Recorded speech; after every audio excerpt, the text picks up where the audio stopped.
Hospitals across Metro Atlanta say they are filled with patients, mostly children, contracting the respiratory virus RSV. It often appears like a mild cold, but it can be dangerous for babies and older adults. Savannah Levins breaks down what you need to know. I wanted to switch places with my little girl. I could take the pain away. If it was me who had a struggle breathing, I wanted to be the one to have to go through that. The Joins family is no stranger to RSV. April and Jake say their daughter Lillian had it as a newborn, as did their son Luke. As a parent, you're just kind of in a fog of like, what is going on? Like, he was fine and now he has a feeding tube. Another blow came in October when another bout of RSV left Lillian, now 6, hospitalized for 17 days. Her lungs looked terrible.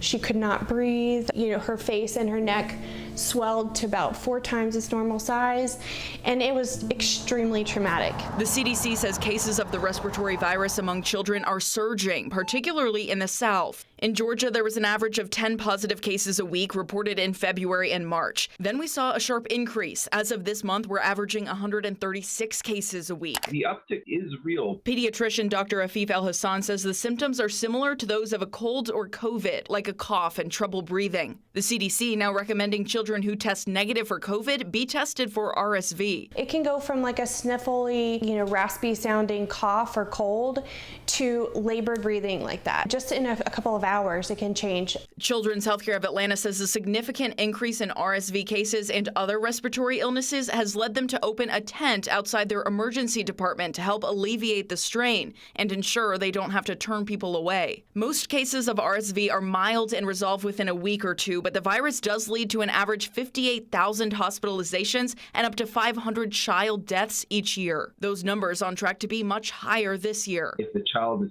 panting, if you can see the ribs with every breath, or if the child is having problems feeding or just with normal physical activity, that can be very serious and needs to be attended to very promptly.